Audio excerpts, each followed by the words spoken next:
Here comes another EDC knife review. This is a Blade-Tech Ganyana, I hope I'm saying that right, light knife, Ganyana. And going back to their catalog, let me show you what I'm talking about. This is a Ganyana Lite.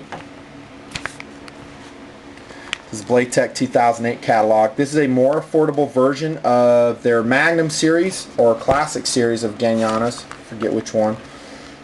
And it's an interesting knife design.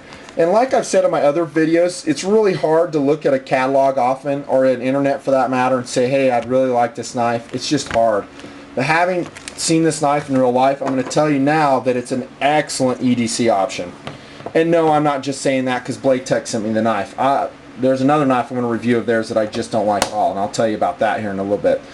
But this Ganyana Lite is an excellent EDC knife. First off, it's affordable. I mean, their price on their internet, on their website, is about $27. And you might be able to find it for even cheaper at the sources if you can secure them for Blade-Techs. To me, they're kind of hard to find. But it's a very affordable knife. Well done on that. I think an EDC knife should be affordable because this is a knife we're going to be thrashing a lot. And we're going to be putting it under some hard use. And if we lose it, we don't want to like sit down and sob for an hour because we spent $300 on it. All my EDC knives are generally under $50 that I carry for good reason, for those reasons. So let's talk about specifics of this knife. First off and foremost is the weight. And I will say they got the weight right. It's about 2.5 ounces, the Ganyana Lite. Very nice weight. It's very decent and in the realm of carryability. Now, does it stack against one of my favorite EDCs, the SOG Flash 1, which is, what, 1.4 ounces? No, it's heavier. However, the blade shape on the Ganyana Lite is better. And I'm going to show you that here in a second. Actually, right now. And this is one of those things I'm talking about, is that you just really can't tell until, let me raise this tripod a little bit, you just really can't tell how a blade's going to be often until you handle it. And when you handle the Ganyana, it's just very nicely done. One thing I like about it, and it's very similar to the Rat 1 by Ontario, is it has kind of an offset handle in relation to the blade. It's kind of hard to see that, but it seems like the blade actually comes up on a different plane than the handle, and I like that. I don't know why, I just do. I dig it. The blade also is just ideal for EDC. Look at my videos on the Benchmade, what was that knife? Oh, I'm forgetting it all. Anyways, there's several Benchmade EDCs out there that are like the 2500 that are just perfectly sized for EDC, and also the Kershaw NRG, the smaller one.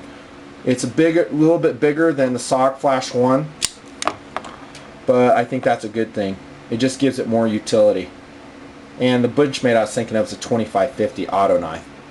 Mini Reflex. That's a perfect EDC blade shape. And this one is about like it. I love it. Not too big. And if you guys are wondering, don't go big on your EDC blades. If that's what you want, you don't care about tactical, i.e. defensive use, you don't need a big blade. In fact, this is about the size you want. And the size I'm talking here is 2 3/4 inches long. That's the first thing I love. I love the size of the size of the blade. Just perfect. Also, the shape is excellent. It's not hokey, it's not trendy, it's just functional. It's got good sweep in it. It's a modified drop point, very Spyderco-like, actually very bird-like. I forgot to say that in my other Blade-Tech reviews. Actually, what I should say is the bird engagement hole by Spyderco is very Blade-Tech-like because these existed first. Anyways, that's an aside. The blade is very thick for an EDC knife. Specifically, it's 1/8 inch thick, which I think for a small knife is stout. That's substantial. Now, they used to make it in 440C. It looks like they've transferred over to AUS 8 steel, which is a good steel. I've talked a lot about that. It's a good quality steel overall, holds an edge nicely. Good rust resistance. Definitely not excellent rust resistance. I've had on some of my Spyderco blades a lot of rust pitting in high moisture environments, and I'm sure this steel will not be any different. But AUS 8 is a very good steel at this price point. Remember, we're talking about a $27 knife here. $27 knife is, and that's amazing. They're giving you AUS 8 steel. They're giving you a great blade shape. It's nice and thick and stout. Nicely done. and it gets better. The better part is this jimping. I just really love the jimping on the Ganyana Lite. It's very purposeful, and it has a steeper thumb ramp than perhaps the PH Magnum did that I just reviewed. Maybe not steeper, but I just love that coarse and very sharp jimping. It really allows you to get a good traction on the blade. They have some up here towards the tip. That's kind of probably a Tim Wegner design that he likes that. And would we ever use that? Well, it's probably more probable in this knife than it would be the bigger brother, the PH Magnum, that I also reviewed, because that blade's longer. It'd be really hard for you to come up here up to that jimping. I think on the Ganyana Lite, it's much more likely that we would come up here if your hands are larger and maybe have that jimping serve a function. So yeah, I'll take it. I like it. No criticism at all. I love the jimping. There's none on the underside of the handle, but again, this is an EDC knife. No big deal. Don't mind it a bit. How sharp does it come? Not too sharp. This is their light version, so it's going to be more economical, and honestly, out of the box, it's dull. At least to me it is. And remember, I'm picky on my sharpness. I like it to be friggin' razor sharp, and I'll critique it if it's not. And it's not. It needs to be not. You don't need to reprofile this blade. I think it's fine as it is. It definitely needs to be steeled up though to get it popping. Also, just like the PH Magnum, this has a full flat grind on it. As far as I can tell, I could be off, but I believe that's a full flat grind coming right from the engagement hole. And all the things I've said about full flat grinds would apply to this knife. They're very good slicers and dicers. However, as we use it and wear that blade down, and we bring that cutting edge up further towards the spine, we will eventually have to reprofile it to make that angle shallower. I've discussed that in my video on grind patterns that you can reference if you get really bored. Anyways, enough about the blade. I know I'm going on and on about it, but I really like the blade. How's the lockup on it? I did critique the MLEC Lite very heavily for a bad lockup. And that was also another light knife. And I don't pull punches. I don't care if it's an affordable version or if it's a full price version. There is a way to do good lockups. Reference the Benchmade Redline or the Spyderco Birdlines. Those knives just lock up tight.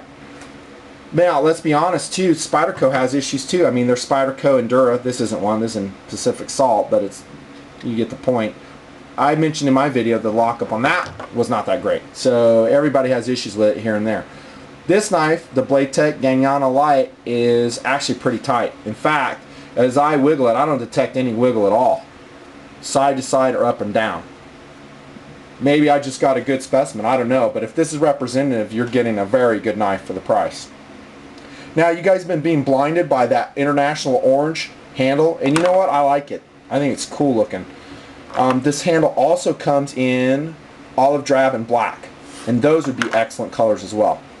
But if for an EDC knife, I think orange is an excellent color, especially if you're in a lot of woods and you're afraid you might drop it. It'd be a great way to spot it. The handle's made out of Zytel or FRN, whatever you want to call it. They say it has the same texturing as the G10. That's not true at all. They try to give it the same texturing. It kind of mimics it, but it's very slick. There's no way you're going to ever make Zytel as good as G10 that's actually checkered. It's just a lot grippier. But that, you know, it's a price point issue. There are some stainless steel liners running in the Ganyana Lite, and they are not skeletonized. I wish they were. This knife would be even lighter if they were.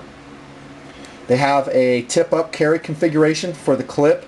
I'm not a huge fan of the Blade-Tech clips. I think they're just kind of goofy looking, to be honest. And but that being said, not hugely bad. I really like that they redesigned this clip so that arc over point was over here, kind of like the SOG, so this would carry lower in the pocket. The strength on this clip, I'm not going to bend it, but it seems adequate. But with that large flared out end, I'm afraid it would catch on something over time, might get bent. However, it wouldn't be a big deal to take it off with torque screws and just re-bend it back. So deployment is relatively fast. It's not super slick. It's not phosphor bushings. But again, it's a $27 knife. Comes out just fine. The deployment hole isn't as accessible as the Spyderco's, somewhat occluded by the handle. But overall, I will give the Ganyana Lite probably an A-, maybe even just a solid A, because it comes in at such a low price point. Good steel, good lockup, great blade shape and size, nicely colored handle. Again, another good job.